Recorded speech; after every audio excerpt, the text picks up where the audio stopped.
Shalom. Shalom. Berjumpa kembali bersama kami, The Same Ministry. Kami adalah para awam yang senang mempelajari kitab melalui pelajaran sahabat. Para panelis sudah hadir di sini untuk memperbincangkan pelajaran yang kita akan pelajari pada minggu ini dengan judul Perjanjian dan Cetak Biru. Dan kita akan memulainya, dan saya akan pimpin dalam doa. Bapa kami yang bertertinggi dalam dunia surga, kami bersyukur dan berterima kasih padamu, karena kami boleh dapat berkumpul kembali untuk membicarakan firman-Mu. Biarlah apa yang kami bicarakan boleh menjadi berkat bagi orang lain, dan kami juga mengimaninya. Roh Kudus mengenai hati kami, sehingga semua itu boleh berjalan sesuai dengan kehendak-Mu. Terima kasih Tuhan, terpujilah namamu, di dalam nama Tuhan Yesus kami berdoa. Amin. Sebelum kita memulai pelajaran pada minggu ini, kami minta Pak Tobing untuk menjelaskan apa saja yang kita akan pelajari. Selamat. Baik, pemirsa The Safe Ministry, kita akan belajar masih terkait dengan hukum perjanjian ya, perjanjian dan cetak biru ya, blueprint ya. Jadi kalau kita mungkin biasa mendengar blueprint ya, blueprint itu cetak biru itu kayak satu rencana jangka panjang, rencana besar jangka panjang, itulah cetak biru ya. Nanti kita lihat hubungan perjanjian yang Tuhan berikan dengan apa sih sebenarnya rencana jangka panjang Allah. Kita coba baca di ayat hafalan, lalu datanglah Musa dan memberitahukan kepada bangsa itu segala firman Tuhan dan segala peraturan itu. Maka seluruh bangsa itu menjawab serentak, segala firman yang telah diucapkan Tuhan itu akan kami lakukan. Ya, jadi nanti kita coba lihat ini sebenarnya ayat ini ketika kisah apa ini, apa ceritanya nanti kita lihat ya di pelajaran selanjutnya. Pemirsa The Safe Ministry, Allah yang penuh kasih itu yang sudah mengorbankan anaknya, menebus kita dari dosa, dia sebenarnya ya keinginan sejak awalnya itu adalah apa? Tuhan mau, Tuhan tinggal bersama-sama dengan kita, Tuhan hadir di tengah-tengah kita. Dia ciptakan kita supaya apa? Supaya ada hubungan, ya hubungan yang tidak terputus antara kita dengan Allah. Tapi sayangnya itu putus karena kita sudah berdosa, ya. Nah, tapi atas inisiatif Allah, ya atas inisiatif Allah maka apa? Maka kita di apa? Kita ditebus, ya. Nah, ditebus dari dosa, dari perbudakan dosa itu adalah satu apa? Satu karunia bagi kita, itu makanya disebut kasih karunia.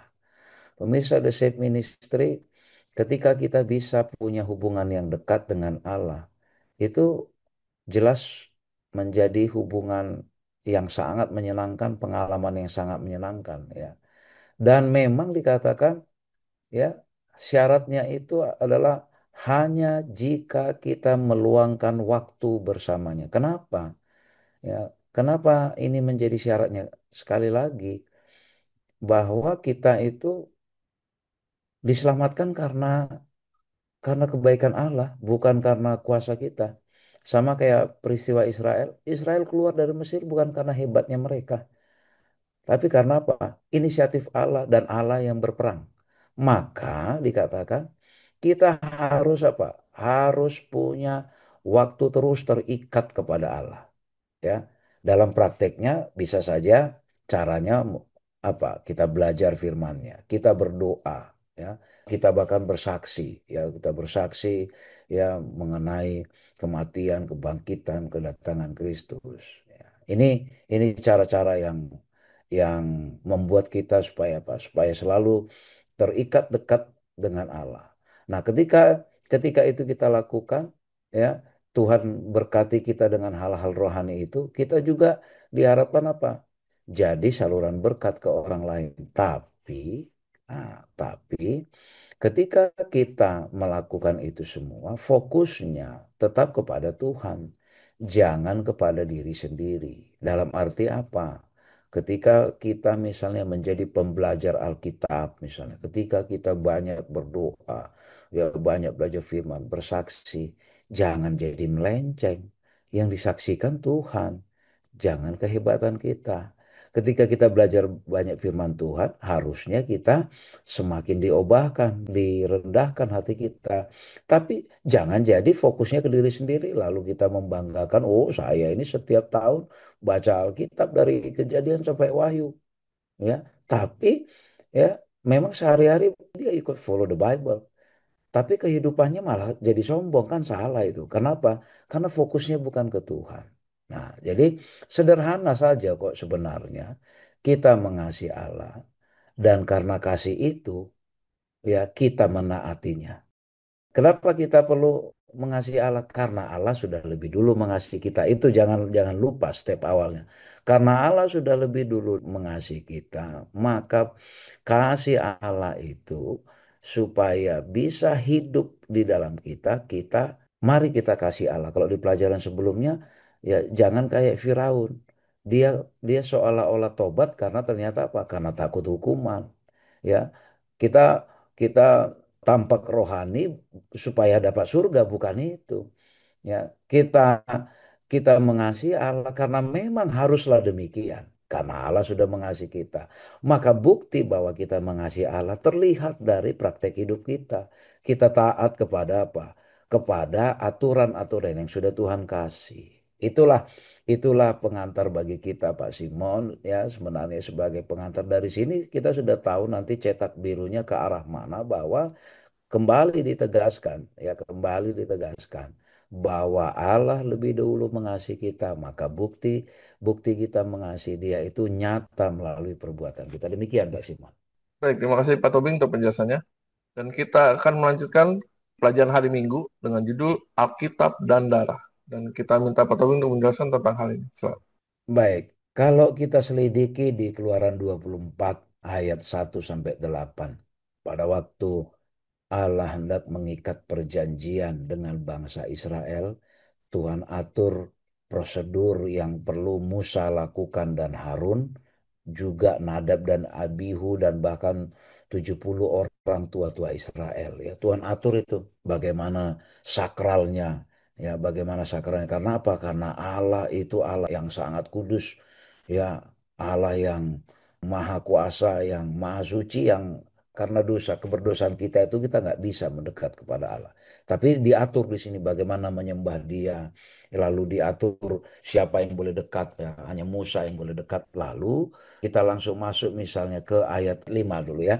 Kemudian disuruhlah orang-orang muda dari bangsa Israel, maka mereka mempersembahkan korban bakaran dan menyembelih lembu-lembu jantan sebagai korban keselamatan kepada Tuhan. Apa ini maksudnya? Ya, ketika orang Israel disuruh mempersembahkan korban bakaran. Yang mempersembahkan korban bakaran disembelih lembu itu apa? Ini apakah karena perbuatan mereka? Bukan. Mereka harus mengimani cara itu, ya, cara penyembelihan, cara korban bakaran. Kenapa? Apa yang dimaksud di dalam korban-korban bakaran itu? Korban bakaran itu semua melambangkan Yesus. Apa artinya?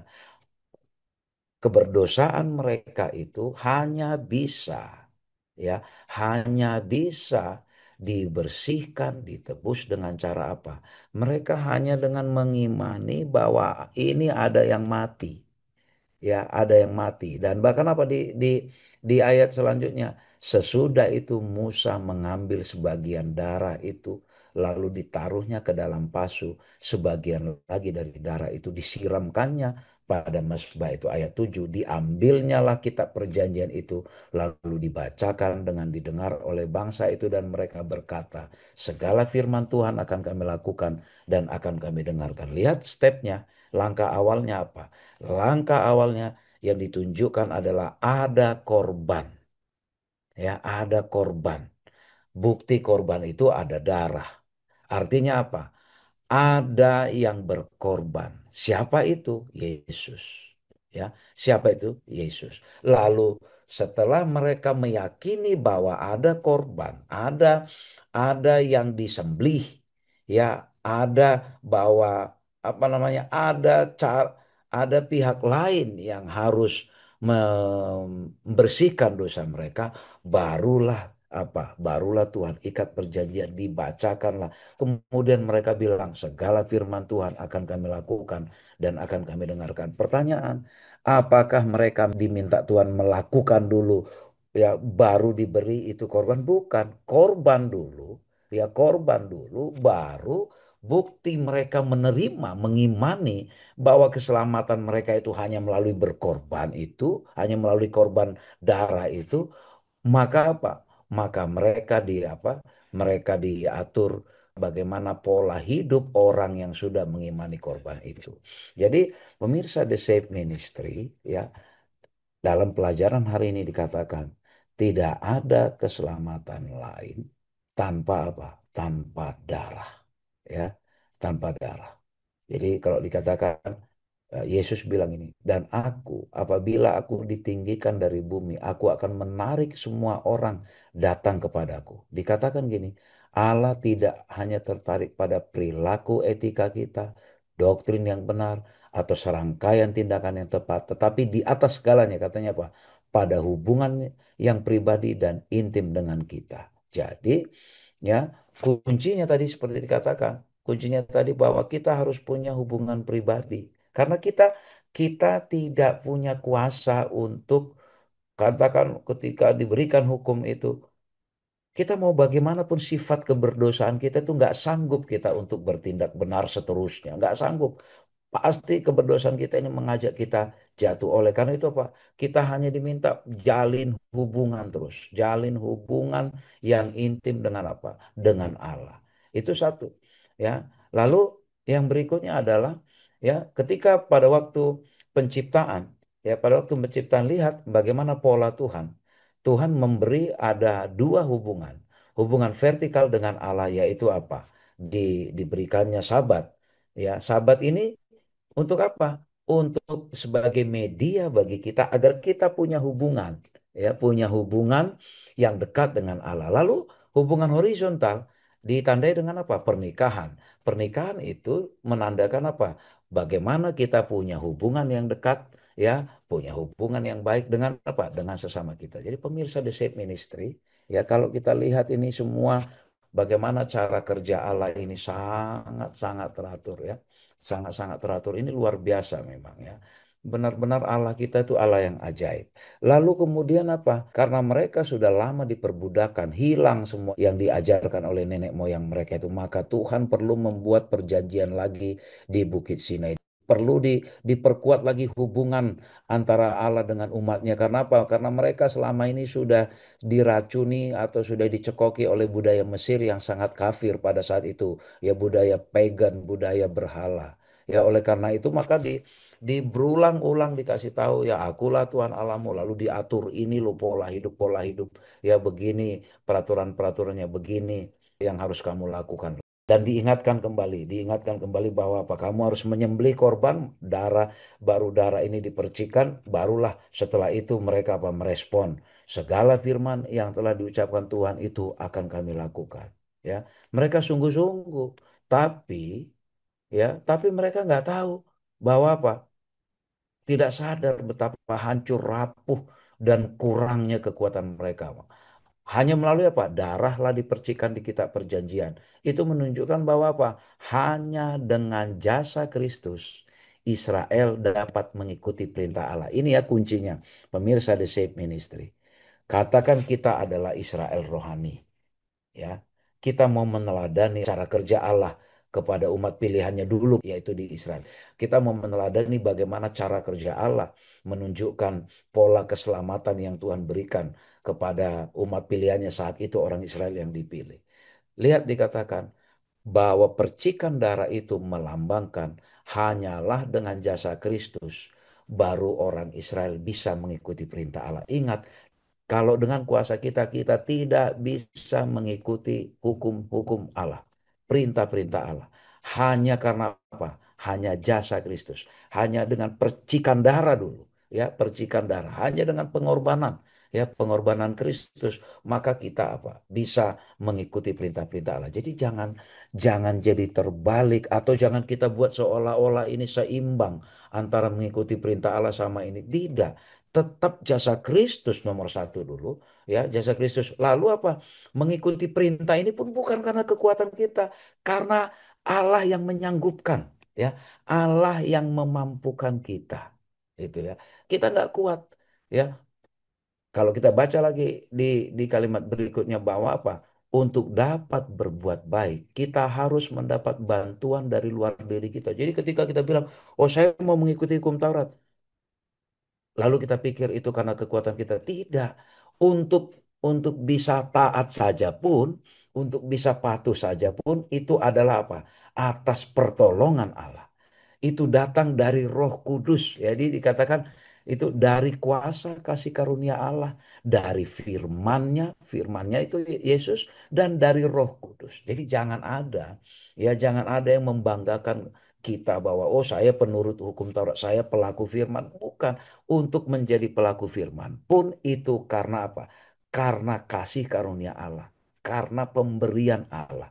Itu makanya sebenarnya apa sih?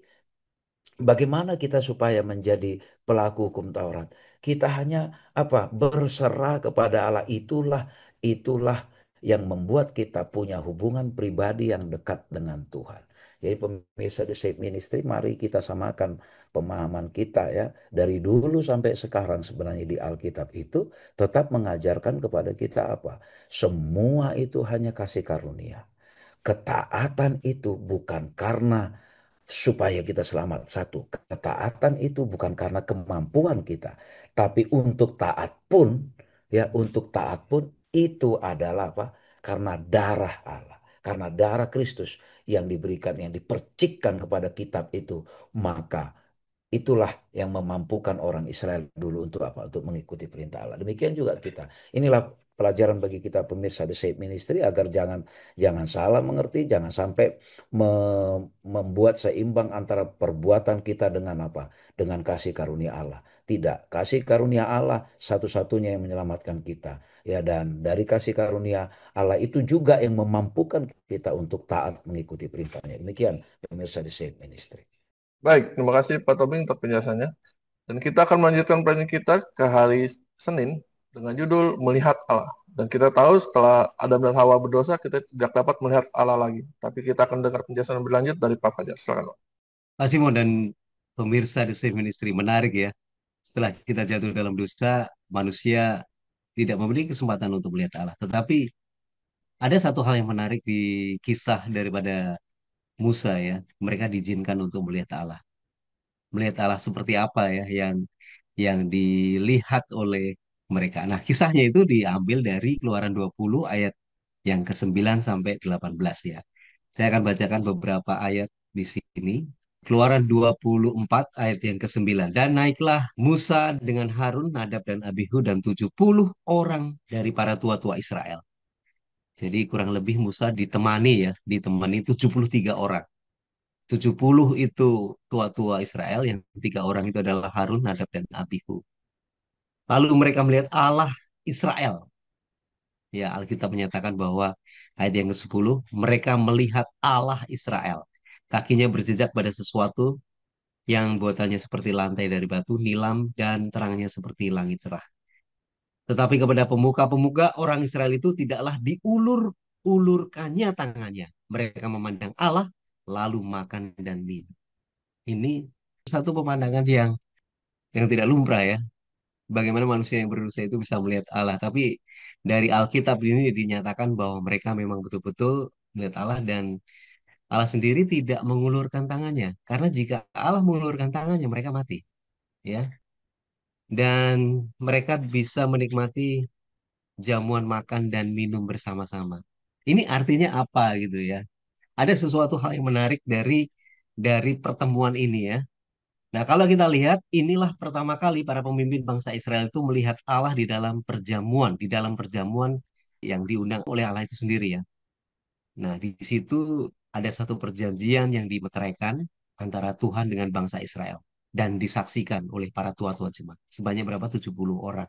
3 orang itu adalah Harun, Nadab dan Abihu, dan Musa itu sendiri ya. Makan bersama itu adalah sebuah kehormatan dan pengalaman yang sangat berharga sekali. Diundang makan sebuah perlakuan istimewa yang tidak diberikan kepada semua orang. Jadi hanya hanya kepada orang-orang tertentu yang diundang untuk menikmati makan, menikmati perjamuan makan. Yang undang adalah Allah sendiri. Ini satu hal yang luar biasa ya. Saya jadi ingat mungkin pemerintahan pemerintahan sebelumnya ya, menggunakan metode yang sama seperti yang Alkitab jelaskan di sini. Bagaimana pemerintahan sebelumnya mengundang orang-orang untuk duduk bersama-sama, makan bersama-sama, dan seakan-akan sepertinya ini mengadopsi dari Alkitab kita ya, dari Alkitab ya. Tapi memang efektif sekali, sangat efektif sekali. Bagaimana mungkin penguasa pemerintahan menggunakan metode ini untuk menyelesaikan satu masalah, kita bisa duduk bersama-sama, artinya satu sama lain saling menghormati ya. Artinya seseorang mungkin ya musuh politik atau mungkin orang yang menuntut sesuatu itu diselesaikan di atas meja makan, di atas meja makan. Bagaimana power dari meja makan ini bisa meluruhkan semua perseteruan dan lain sebagainya. Dan ini memang betul, ini meneguhkan perjanjian antara Allah dengan bangsa Israel itu sendiri, ya.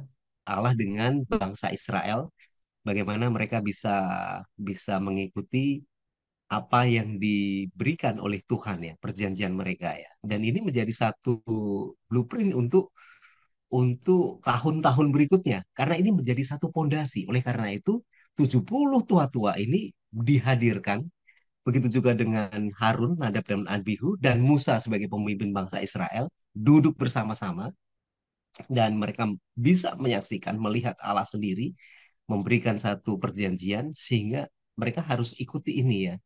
Dan Allah sangat menghormati tua-tua, tua-tua dari bangsa Israel. Artinya bahwa mereka betul-betul Tuhan Allah sendiri itu memanusiakan para pemimpin dari bangsa Israel karena mereka lah yang akan menentukan jalan pola kehidupan bangsa Israel di masa-masa yang akan datang. Nah, sekarang ketika ketika Tuhan itu meminta Musa untuk datang ke atas gunung di dalam ayat yang ke-12. Tuhan berfirman kepada Musa, "Naiklah menghadap aku ke atas gunung dan tinggallah di sana, maka aku akan memberikan kepadamu loh batu, yakni hukum dan perintah yang telah kutuliskan untuk diajarkan kepada mereka." Jadi dua loh batu ini dituliskan dengan tangan Allah sendiri. Ini yang pertama ya, dua loh batu yang pertama sebelum dibanting ya sama Musa ya. Dituliskan dengan jari tangan Allah itu sendiri. Sementara tua-tua bangsa Israel yang 70 beserta dengan Harun, Nadab, dan Abihu diminta untuk tinggal.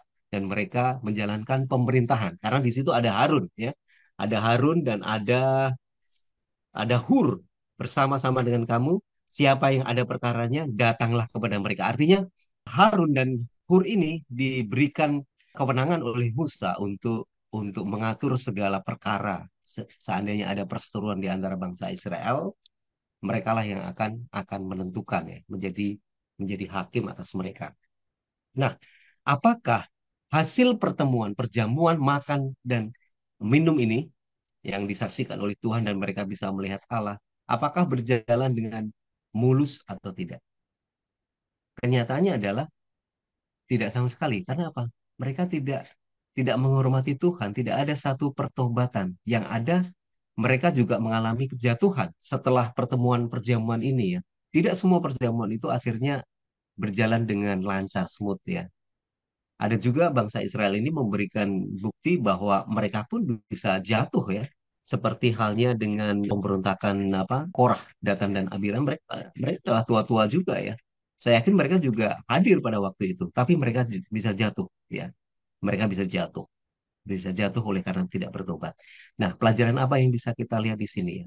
Sungguh sangat luar biasa sekali kesempatan bagi seorang manusia yang sudah berdosa bisa melihat penciptanya, Allah itu sendiri. Jadi bukan hanya Musa ya. Alkitab mencatat Harun dan 70 tua-tua. Dan inilah kesempatan dan mereka diberikan kesempatan untuk duduk bersama-sama menikmati jamuan jamuan makan. Nah, kesempatan bagi kita, pelajaran yang bisa kita ambil, bila mana kita berseteru, gunakanlah kesempatan untuk the power of tables ya. Jadi satu kekuatan dari meja makan ini sangat luar biasa sekali. Bisa bisa mencairkan suasana, bisa mencairkan suasana. Jadi pelajaran ini sangat bagus sekali, bisa kita gunakan mengadopsi bila mana kita bertemu dengan saudara-saudara seiman kita yang lain, kita bisa mencairkan suasana, bisa menyelesaikan masalah di atas meja makan. Inilah Pak Simon dan pemirsa di sini. Baik, terima kasih Pak Fajar untuk penjelasannya. Dan kita akan melanjutkan planning kita ke hari Selasa dengan judul Kuasa untuk Mematuhi. Dan kita akan mendengarkan penjelasan lebih lanjut dari Pak Tony. Sangat. Baik, pemirsa The Safe Ministry, judulnya kuasa untuk mematuhi pertanyaan nanti. Kuasanya siapa untuk mematuhi ini? Siapa yang punya kuasa ini? Apakah kita manusia atau pemberian? Nanti kita lihat. Dalam 3 kesempatan dikatakan ya, kalau kita selidiki Keluaran 19 ayat 8, Keluaran 24 ayat 3 dan 7, ya ketika ketika Allah berfirman kepada Musa memberitahukan peraturan-peraturan atau hukum-hukumnya, oh orang Israel langsung bilang, ya mereka bilang bahwa kami apa? Kami akan melakukan dan akan mentaatinya. Dikatakan ketaatan itu memang penting, ya. Tapi jangan lupa Alkitab ajarkan kita itu manusia yang lemah, ya, mudah rusak, rapuh dan berdosa. Itu satu kenyataan. Ya kenyataan pahit sih ini ya, kenyataan yang menyedihkan. Tapi kabar baiknya dikatakan apa yang Tuhan perintahkan itu dia memampukan kita untuk melakukan, ya. Jadi banyak itu perintahnya Tuhan, ya. Tuhan yang memampukan, ya. Ini penekanan dari pelajaran yang sudah saya jelaskan sebelumnya, ya. Kalau sebelumnya itu darah, ya, disimbolkan dengan darah. Nah, ini Tuhan yang memampukan, ya. Jadi benar-benar pertolongan kita itu datangnya dari luar diri kita. Sama seperti orang Israel itu dia harus menyembelih korban bakaran. Kenapa? Nggak bisa mereka, ya tidak bisa mereka menyelesaikan keberdosaan mereka sendiri. Harus ada yang berkorban, ya. Tapi di sini dikatakan Tuhan yang memampukan, itu adalah pekerjaannya. Ya, coba kalau kita baca di Yesekiel 36 ya, supaya lebih jelas. Yesekiel 36 ayat 26 sampai 28 kita baca sama-sama. Kamu akan kuberikan hati yang baru dan roh yang baru di dalam batinmu. Ya. Apa dikatakan? Kamu akan kuberikan. Allah yang inisiatif memberikan hati yang baru dan roh yang baru di dalam batin kita. Dan aku akan menjauhkan dari tubuhmu hati yang keras.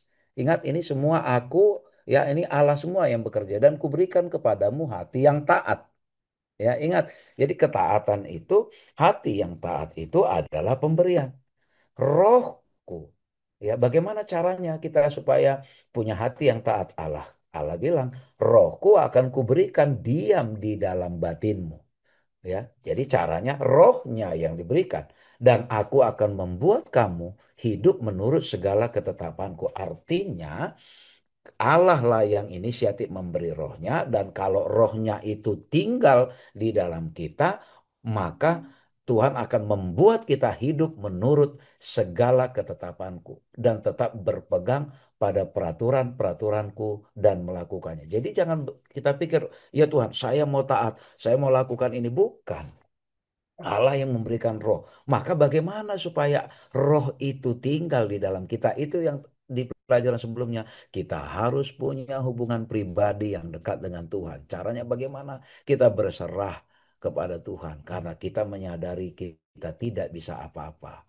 Bagaimana bagaimana caranya punya hubungan pribadi? Kita harus kenal Dia. Bagaimana caranya mengenal? Tentu kita mengenal melalui apa? Melalui firman-Nya. Belajar belajar mengenai apa apa melalui berdoa, berkomunikasi dengan Allah. Apa sih yang kita komunikasikan? Kebergantungan kita kepada Allah. Lalu ayat 28, dan kamu akan diam di dalam negeri yang telah kuberikan kepada nenek moyangmu, dan kamu akan menjadi umatku. Upahnya adalah konsekuensi atau akibat yang baik dari inisiatif yang Allah berikan itu kepada kita. Bayangkan ya, dari awal ini Allah yang inisiatif memberikan hati yang baru. Caranya bagaimana rohnya dibuat tinggal di dalam kita. Maka dengan demikian kita bisa diam di negeri yang Allah berikan. Kalau ini sebuah nubuatan, maka kita bisa tinggal di kerajaan surga itu. Itu semua berangkat dari inisiatif Allah semuanya. Allah yang menebus, ya Allah yang memberikan roh, hati yang baru, ya hati yang baru, hati yang taat, ya melalui rohnya tinggal di dalam kita. Jadi pemirsa The Safe Ministry, ya sekali lagi, sering sekali mungkin kita memahami bahwa oh saya harus taat Tuhan. Ketaatan itu seolah-olah datang dari tekad kita, dari niat kita. Bukan. Ketaatan itu adalah karunia atau pemberian dari Allah. Bagaimana kita bisa mendapatkan ketaatan itu? Kita harus menerima bahwa keselamatan kita itu hanyalah dari Yesus. Ketika keselamatan kita itu dari kasih karunia Allah, maka Allah akan memberikan apa? Roh yang baru, hati yang taat, ya. Ini. Jadi sekali lagi hanya Allah yang bisa melakukan itu. Bukan karena kita merasa kita kuat, oh jangan. Justru kalau Paulus bilang, sebab jika aku lemah, maka aku kuat. Kenapa? Karena Tuhan yang memampukan kita. Kalau kita bergaul erat dengan Dia, perbuatan Allah menjadi perbuatan kita. Itu ya. Jadi kalau kita bergaul dengan Allah, perbuatan Allah menjadi perbuatan kita. Jadi bukan dibalik. Saya mau tekad berbuat begini, begini supaya saya dikasih Allah. Bukan. Karena Allah mengasihi, Dia berikan roh yang baru. Sehingga roh yang baru yang tinggal di dalam hati kita itu akan apa? Akan mengubah perbuatan kita. Kesatuan antara Tuhan dan kita itulah yang menjadi membuat kita apa? Kuat dan hidup. Jadi penekanannya dalam ayat ini di hari ini apa? Perbuatan Allah. Jadi kata kuncinya adalah perbuatan Allah. Jadi kuasa untuk mematuhi itu apakah karena kuasa kita? Bukan. Itu karena apa? Perbuatan Allah. Ketaatan itu apakah karena memang usaha yang kita buat? Bukan. Itu adalah anugerah Allah. Dengan menerima anugerah Allah, maka kita akan dimampukan untuk apa? Untuk taat. Nah, demikian pemirsa The Safe Ministry. Baik, terima kasih Pak Tobing untuk penjelasannya. Dan kita akan melanjutkan penelitian kita ke hari Rabu dengan judul Di Tengah-Tengah Umatnya. Dan kita akan mendengar penjelasan lebih lanjut dari Pak Fajar. Salam. Allah itu dia mengajar umatnya melalui berbagai cara ya. Karena semua pelayanan para imam-imam di Bait Suci itu menunjuk kepada Yesus itu sendiri. Ya, karena semuanya itu adalah sebuah objek atau simbol pelajaran dalam rencana keselamatan yang nantinya itu akan digenapi melalui Yesus ya, setelah berabad-abad kemudian ya, kurang lebih sekitar 1.600 tahun nih kemudian ya, itu akan digenapi melalui Yesus, pengorbanan Yesus di atas kayu salib. Jadi blueprint atau cetak biru yang diberikan Tuhan kepada Musa itu sebetulnya adalah spill-spill dikit ya mengenai keselamatan yang ada pada Yesus itu sendiri. Nah, pelajaran yang Tuhan berikan kepada bangsa Israel itu adalah melalui bait suci itu sendiri. Pengorbanan mereka membawa kambing domba, atau mungkin burung merpati, atau mungkin tepung, atau apa ya. Itu menunjukkan bahwa jika mereka berdosa, mereka bawa korban bakaran ini, sehingga mereka bisa diampuni ya. Kemudian darahnya dipercik ya, dipercik di dalam bait suci, dan imam ya, imam setiap tahun mesti harus membersihkan. Nah, inilah yang apa pola-pola seperti ini diberikan Tuhan kepada Nabi Musa, baik itu perabotannya, kemudian bagaimana cara membangunnya. Nah, ini pertanyaannya, bagaimana Musa bisa membangun ya model Ka'bah itu? Mari kita baca ya. Keluaran 25 ayat yang ke-8. Dan mereka harus membuat tempat kudus bagiku, supaya aku akan diam di tengah-tengah mereka. Ini adalah perintah daripada Tuhan untuk membuat tempat kudus ya, supaya aku akan diam di tengah-tengah mereka. Apakah memang betul-betul Tuhan Allah Allah bangsa Israel itu diam di dalam bait suci? Ya, Raja Salomo dan Rasul Paulus juga mengatakan dia tidak diam di situ, malah justru lebih besar langit ya, langit yang menceritakan kemuliaan Allah, dia tinggal ada di situ. Tapi Ka'bah ini atau bait suci ini sebagai satu simbol akan kehadiran bahwa Tuhan akan hadir di tengah-tengah mereka. Artinya mereka tidak sendirian, tapi mereka didampingin ya, didampingin oleh Tuhan, yaitu melalui bait suci ini, di mana tempat ini menjadi satu tempat tujuan bagi bangsa Israel. Bila mana mereka orang-orang Israel itu dia melakukan dosa, mereka bisa datang ke imam, membawa korban sembelihan, yang mana itu merujuk kepada Yesus ya, kepada Yesus, pengorbanan Yesus, keselamatan yang diberikan, pengampunan yang diberikan, kehidupan kekal yang diberikan juga. Ayat yang ke-9, menurut segala apa yang kutunjukkan kepadamu sebagai contoh kemah suci dan sebagai contoh segala perabotannya, demikianlah harus kamu membuatnya. Jadi pertanyaan semula, apakah Musa itu membuat seperti selera dia sendiri? Tidak. Tapi dia ditunjukkan, diperlihatkan, ya, menurut segala apa yang kutunjukkan. Siapa yang menunjukkan? Allah sendiri. Ditunjukkan kepada siapa? Musa. Saya nggak tahu teknologi apa yang digunakan pada waktu itu ya. Tapi mungkin ada satu screen yang sangat besar sekali, ya mungkin vision lah ya. Musa itu dia melihat apa yang ditunjukkan oleh Tuhan, model, pola, bait suci yang harus dibuat beserta dengan seluruh perabotannya dan seluruh pakaian ya, pakaian para imam-imam ini. Artinya bahwa Tuhan betul-betul secara detail, secara rinci, bagaimana Tuhan itu sangat sempurna sekali ya, menunjukkan sesuatu dan mereka harus ikuti itu. Dan ini menjadi satu cetak biru ya, yang pada nantinya mereka boleh memahami bahwa korban sesungguhnya itu adalah Yesus. Mungkin setelah 1600 tahun kemudian. Nah, kalau kita lihat di sini bahwa Tuhan itu hadir di tengah-tengah mereka, mereka juga dapat merasakan sukacita oleh karena kehadiran Tuhan. Dan Tuhan sudah memberikan contoh kepada Musa apa yang mesti harus mereka buat, apa yang harus dia buat, yaitu bait suci yang menjadi satu lambang atau simbol di mana pada akhirnya Yesus Kristus itu sendiri ya, Yesus Kristus yang menyerahkan nyawanya di atas kayu salib dan kematian serta pelayanannya di tempat kudus surgawi. Yang tentunya kebenaran ini yaitu dilambangkan dengan terbelahnya tirai di depan tempat Maha Kudus pada saat kematian Kristus. Artinya upacara-upacara itu akan selesai ketika tirai terbelah ketika Yesus itu mati di atas kayu salib. Jadi korban bakaran, simbol korban bakaran itu sudah selesai ketika Yesus sudah mati di atas kayu salib. Demikian Pak Simon dan pemirsa The Same Ministry. Baik, terima kasih Pak Fajar untuk penjelasannya. Dan kita akan melanjutkan pelajaran kita ke hari Kamis dengan judul Dipenuhi dengan Roh Allah. Dan kita akan mendengar penjelasan lebih lanjut dari Pak Fajar tentang hal ini. Selamat. Ya, Pak Simon dan pemirsa The Same Ministry, kita melanjutkan tentang bagaimana dipenuhi dengan roh Allah ya, dengan roh Allah. Jadi sebetulnya bait suci tadi dibuat oleh Musa atas petunjuk daripada Tuhan ya, atas petunjuk daripada Tuhan. Semua aturan-aturan seperti perabotannya, kemudian baju efod khusus, ada di situ Urim Tumim ya, dan harus ada di atas jantung. Bagaimana itu diletakkan, ditaruh ya, dan semuanya itu sesuai dengan ya aturan main yang ditetapkan oleh Tuhan ya supaya mereka dapat boleh ikuti. Para imam dan imam besar melayani di bait suci dengan pakaian keimamatan yang sudah diatur dengan baik ya. Semua imam harus dikuduskan terlebih dahulu, demikian juga peralatan bait suci. Kemudian Roh Kudus ini diberikan juga kepada imam supaya mereka disucikan. Karena apa? Ini menyangkut kekudusan, kesucian. Ya, mereka harus ikuti. Dan begitu juga dengan perabot-perabot ya, perabot-perabot yang disiapkan oleh para tukang-tukang itu Roh Tuhan juga hadir di situ.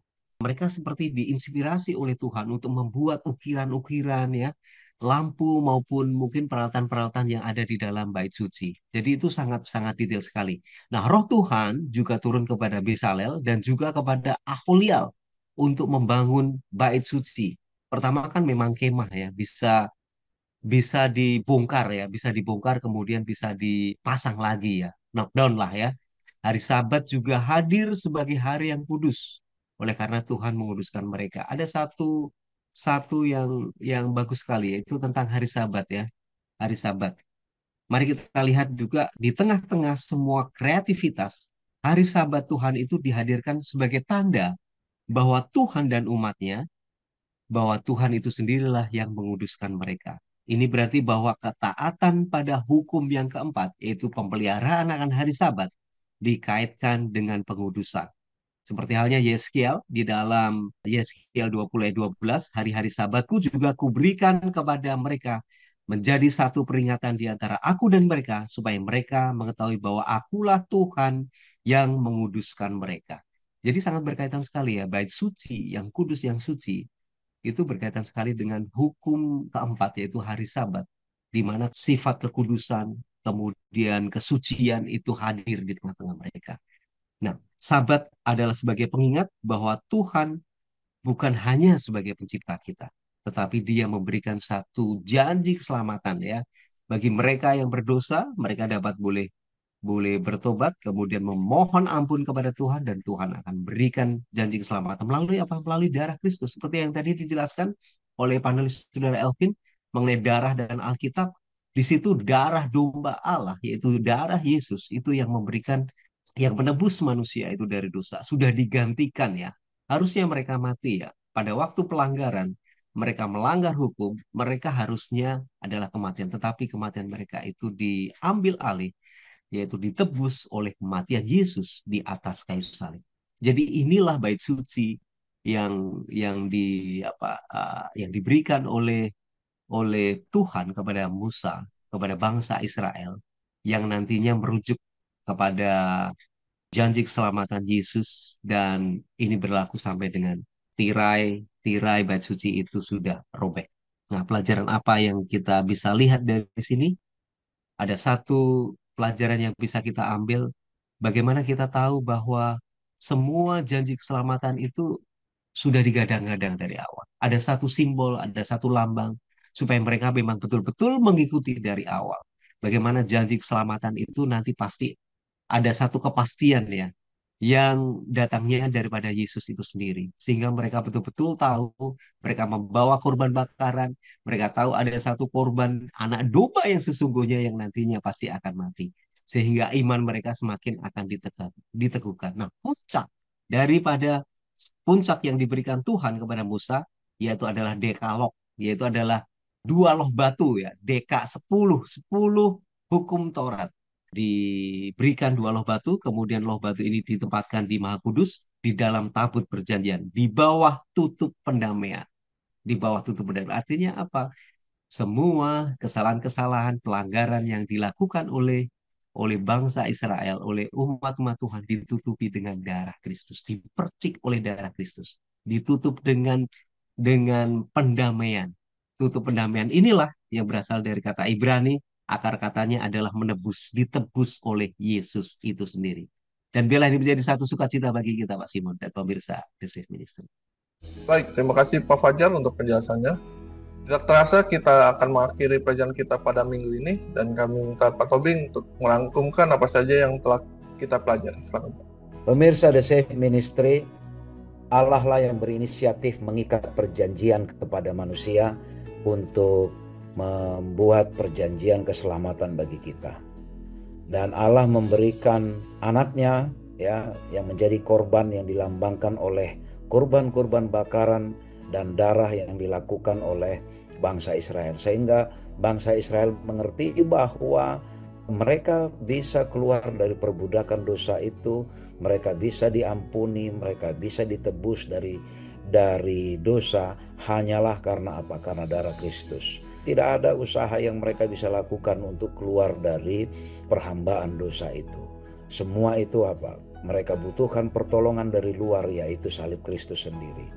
Dan Allah memberikan aturan-aturan dan hukum agar bangsa Israel itu memiliki pola hidup yang benar, agar mereka mengerti ya bahwa karakter Allah nyata melalui hukumnya itu. Namun di dalam penurutan terhadap perintah-perintah Allah dan hukum-hukum itu pun juga adalah atas pemberian Allah, atas karunia Allah. Ketaatan itu bukan karena kuasa kita, tetapi ketaatan itu benar-benar anugerah Allah. Allah lah yang memampukan kita untuk menjadi taat. Allah lah yang memampukan kita untuk bisa menuruti perintah-perintahnya. Bagaimana caranya agar Allah memampukan kita? Hanyalah dengan bergantung kepada Allah. Membangun mezbah, ya, membangun mezbahnya. Membangun hubungan yang dekat selalu melalui doa, melalui belajar firman Tuhan. Di situ kita akan menyadari kebergantungan kita, sehingga kita punya hubungan pribadi yang dekat, dan dari situlah Tuhan memampukan kita. Disitulah Tuhan akan memperkenalkan kepada kita bagaimana cetak biru atau blueprint yang Tuhan sudah berikan, bahwa keselamatan itu datang dari Allah, dan ketaatan itu roh yang baru, hati yang baru, hati yang taat, itu pun oleh karena pemberian Tuhan. Biarlah kiranya kita mengimani kasih karunia Allah ini, sehingga apa? Sehingga roh Tuhan boleh bekerja melalui hati kita, dan hati kita boleh menjadi taat ya hati kita boleh menjadi tunduk kepada perintah-perintahnya. Bukan ketaatan kita yang menyelamatkan kita, tapi karena kita sudah diselamatkan, maka Tuhan memampukan kita untuk menjadi taat. Kiranya Tuhan memberkati kita. Terima kasih pada para panelis, Pak Elvin dan Pak Fajar, atas pembahasan kita selama seminggu ini. Biarlah apa yang kita bahas boleh menjadi berkat bagi kita, dan biarlah kita berserah sepenuhnya kepada Tuhan, agar Tuhan memampukan kita untuk menuruti setiap perintah-perintah. Dan kita akan tutup dalam doa pelajaran pada minggu ini, dan kami minta Pak Fajar untuk berdoa. Baik, kita satu dalam doa.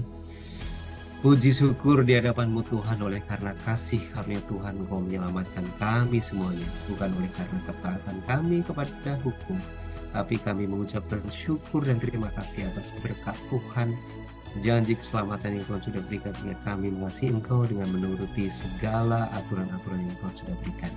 Kami ingin percaya bahwa Tuhan akan ada di tengah-tengah kami, yaitu melalui bait suci yang ada di dalam tubuh kami, ya kami akan selalu berkonsultasi, selalu akan mengingat Engkau bagaimana pengorbanan Engkau di atas kayu salib.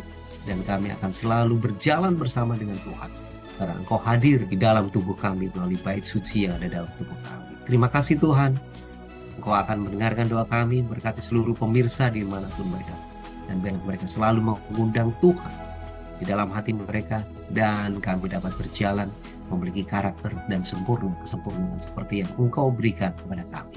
Di dalam nama Yesus kami berdoa dan ucap syukur. Amin. Amin. Terima kasih pada para pemirsa yang telah menyaksikan video ini. Biarlah video ini boleh menjadi berkat bagi kita.